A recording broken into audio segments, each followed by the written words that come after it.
నమస్తే, నేను మీ మాధురి. ఈరోజు మనతో పాటు స్టూడియోలో ఉన్నారు ఉదయ్ భాస్కర్ గారు, సైకాలజిస్ట్. Hello sir. సార్, మనకి attitude, positive attitude, negative attitude, అసలు మనలో నెగిటివ్ యాటిట్యూడ్ ఉంది అని ఎలా గుర్తించాలంటారు? సో యాటిట్యూడ్ అనేది ఒక ఫ్రేమ్ అని అంటానండి నేనైతే.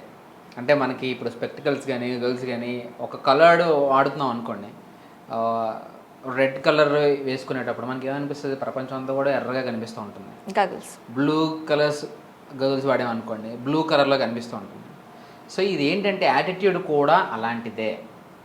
మన చుట్టూ ఉన్నటువంటి వ్యక్తులు ఎవరైతే ఉంటారో మనల్ని ఇన్ఫ్లుయెన్స్ చేయగలిగేటువంటి వ్యక్తి మన యాటిట్యూడ్ని బిల్డ్ చేయడానికి చాలా చాలా దోహదపడుతూ ఉంటాడు.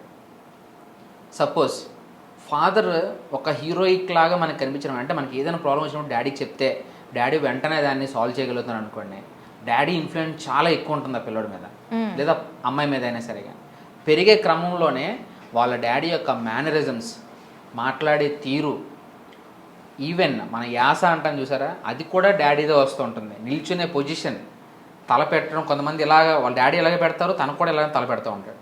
అంటే అంతలా ఇన్ఫ్లుయెన్స్ చేసేటువంటి యాటిట్యూడ్ని బిల్డ్ చేసేది వాళ్ళ ఫాదర్ అనమాట.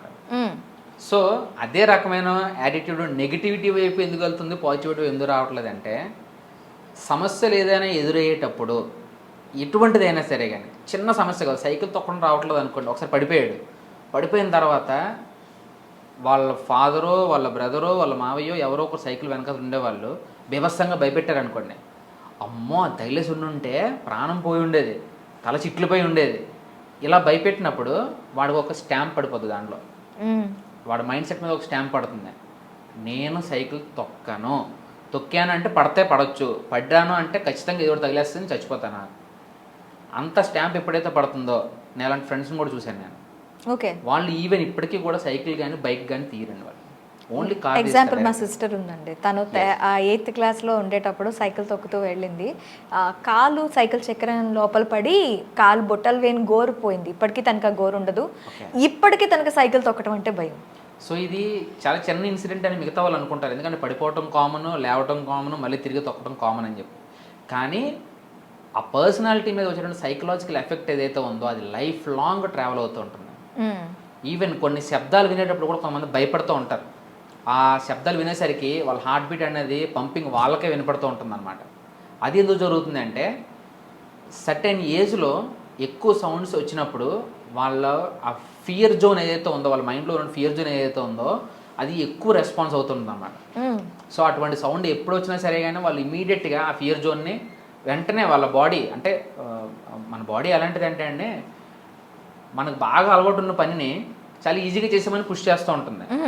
కొత్త పని ఏమైనా దొరికింది అనుకోండి, ఆ కొత్త పని అనేసరికి అమ్మో ఇది నాకు రాదు కదా, నేను ఎలా చేస్తాను, నన్ను యాక్సెప్ట్ చేస్తారా, ఇన్ని రకాలుగా ఆలోచించి, అంటే ఫ్లైట్ ఆర్ ఫైట్ మోడ్ అంటాం అనమాట దాన్ని మనం. Okay, flight are fight mode ఏంటంటే, ఆదిమానవులు ఏం చేసేవాళ్ళు, వాళ్ళ ఫ్యామిలీని కాపాడాలంటే ఒక సింహం వచ్చింది అనుకోండి, అయితే దాంతో ఫైట్ చేయాలి ఫ్యామిలీని కాపాడాలి అంటే. వీడు ఒక్కడే ఉన్నాడు అనుకోండి, అక్కడ నుంచి తప్పించుకొని పారిపోయేవాడు. Fight or flight. కాపాడాల్సి వచ్చిన మన ఇంట్లో అయినా సరే, ఒక బాబు ఆడుకుంటున్నప్పుడు పాము వచ్చింది అనుకోండి, మనం ఏం చేస్తాం, వెంటనే బాబుని తీయడానికి పరిగెత్తాం. అదే ఒక పాము బాబు లేకుండా వచ్చాడు అనుకోండి, అమ్మో పాము వచ్చిందని ఇంట్లో తలుపు గడబెట్టేసి బయటకు పరిగెత్తుకుంటూ పారిపోతాం మనం. సో ఇది ఎందుకు జరుగుతుందంటే, మన సైకలాజికల్ బేస్లోనే ఉంది, ఇది మన జీన్స్లోనే ఉంది. ఏదైనా నీకు అలవాటైన పని అయితే ధైర్యంగా ముందుకు వెళ్ళిపో, నీకేం కాదు. అలవాటు కాదు కొత్త పని అయితే కొద్ది రిస్క్ ఉంటుంది, నువ్వు జాగ్రత్తపడని చెప్తూ ఉంటుంది అన్నమాట. అయితే ఇక్కడే ఏ మనిషి అయితే దేన్ని ఎక్కువ ఫీడ్ చేస్తూ ఉంటాడో, నువ్వు భయాన్ని ఎక్కువ ఫీడ్ చేస్తూ ఉంటే నీలో భయమే పెరుగుతుంది, రిస్క్ తీసుకోవడం అనేది నీ జీవితంలో రాదు. అలా కాదు, రిస్క్ తీసుకున్నా సరే కానీ ఒకసారి సక్సెస్ వచ్చింది కాబట్టి ప్రీవియస్గా పోల్చుకుంటాడు అనమాట. సో నేను అప్పుడు రిస్క్ తీసుకున్నాను కదా, దాంట్లో సక్సెస్ అయ్యాను కదా, నాకు మంచి పేరు వచ్చింది కదా, ఇది కూడా తీసుకొని చూద్దాం ఏమవుతుందిలే అనుకునే వాళ్ళు దాని వైపుగానే వెళ్తారనమాట. సో అందుకనే సక్సెస్ అనేది జర్నీ అని ఎందుకంటారంటే, ఫెయిల్యూర్ రావచ్చు కాబట్టి. కానీ అక్కడ ఆగిపోయేవాడు ఫెయిల్యూర్, అక్కడ ఆగకుండా ఇంకా జర్నీ ట్రావెల్ చేసేవాడు సక్సెస్ వైపుకి వెళ్తూ ఉంటాడు. ఓకే, ఈ నెగిటివ్ యాటిట్యూడ్ని మనం తగ్గించుకోవాలి అంటే ఏం చేయాలంటారు? నెగిటివ్ యాటిట్యూడ్ అనేది మన బ్రెయిన్లోనే మనతో పాటు పెరుగుతున్నదే కాబట్టి దాన్ని తగ్గించుకోవడానికి కూడా దానికి కావాల్సిన రిస్క్ ఫ్యాక్టర్స్ ఉన్నటువంటి యాక్టివిటీస్ చేస్తూ ఉండాలి. అంటే మనకు అలవాటు లేని పనులను ఎక్కువ చేస్తూ ఉండాలన్నమాట. సపోజ్ నేను క్రికెట్ బాగా ఆడతాను నేను. సో క్రికెట్ ఆడటం అంటే క్రికెట్ ఆడటంలోనే నేను గడుపుతున్నాను అనుకోండి. సడన్గా ఒకరోజు ఆడాల్సి వచ్చింది, మీ కాలేజ్ పరుగు పోతుంది, ఒక ప్లేయర్ తక్కువ వచ్చాడు, నువ్వే ఉన్నావు ఆ రోజు, నువ్వు వెళ్ళి అక్కడికి వెళ్ళి బేస్బాల్ ఆడాల్సి వచ్చింది. అసలు బేస్బాల్ రూల్స్ ఏంటో కూడా నాకు తెలియదు. నేను అక్కడి నుంచి పరిగెత్తాను అనుకోండి, నాకు నెగిటివ్ మైండ్ సెట్ అలాగే ఉంటుంది. అది నాది రిస్క్ తీసుకోవడానికి నాకు యాక్సెప్ట్ చేయట్లేదు.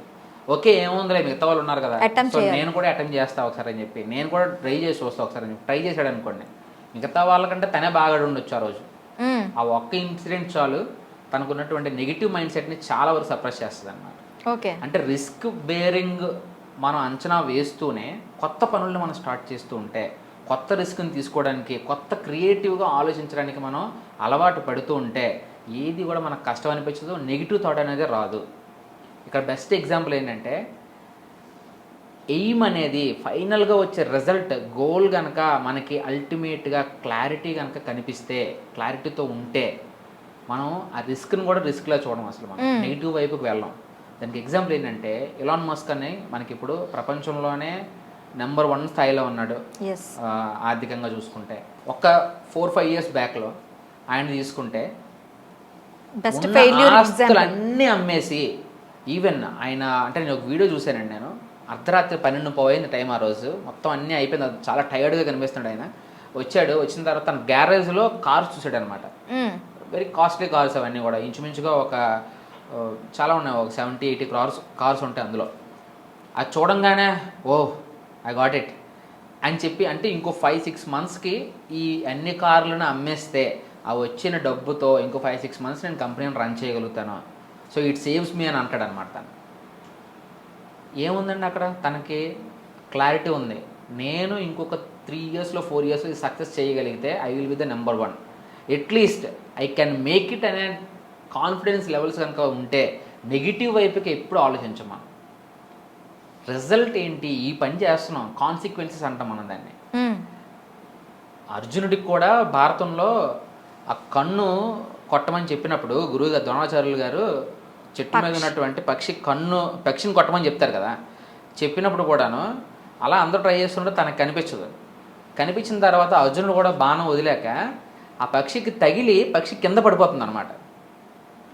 నువ్వు పక్షిని అయితే కొట్టావు కానీ దాని నెక్స్ట్ కాన్సిక్వెన్స్ ఏంటి, అసలు పక్షి పడేయమని నేను చెప్పలేదు కదా. సో నువ్వు బాణం విడిచిపెట్టేటప్పుడు ఎంత బలంగా వదిలిపెట్టాలి, ఎంత బ్యాలెన్స్డ్గా వదిలిపెట్టాలి అనేది కూడా నువ్వు నేర్చుకోవాలి. దాని కాన్సిక్వెన్స్ ఏంటి, నువ్వు పని చేసావంటే దాని కాన్సిక్వెన్స్ ఏంటి అనేది కూడా నువ్వు ఆలోచనలను తెచ్చుకొని ఆ పనిని ఎంతవరకు చేయాలో అంతవరకు చేయాలి. నీకున్న బలాన్ని చూపించడానికి కాదు, అక్కడ ఆ కార్యం అనేది సక్రమంగా జరగాలన్నమాట. సో ఆ రకంగా మన యాటిట్యూడ్ డెవలప్ చేసుకుంటే నెగిటివ్ వైపుకి మనం అసలు చూడమండి మనం. సో క్లారిటీ అంత క్లియర్గా ఉండాలన్నమాట మనకి, మనం ఏం చేస్తున్నాము, ఏ రిజల్ట్ వస్తుంది మనకి అనేది ఫుల్ క్లారిటీతో ఉన్నప్పుడు మాత్రం మన నెగిటివ్ మైండ్ సెట్ వైపు అసలు వెళ్ళం మనం అసలు. ఓకే, అంటే మన థాట్స్ చాలా క్లియర్గా ఉండేటప్పుడు ఈ నెగిటివ్ యాటిట్యూడ్ అనేది తగ్గిపోతుంది అంటారు. 100-200%. సో ఈ థాట్స్ని అలైన్ చేయడమే చాలా కష్టం.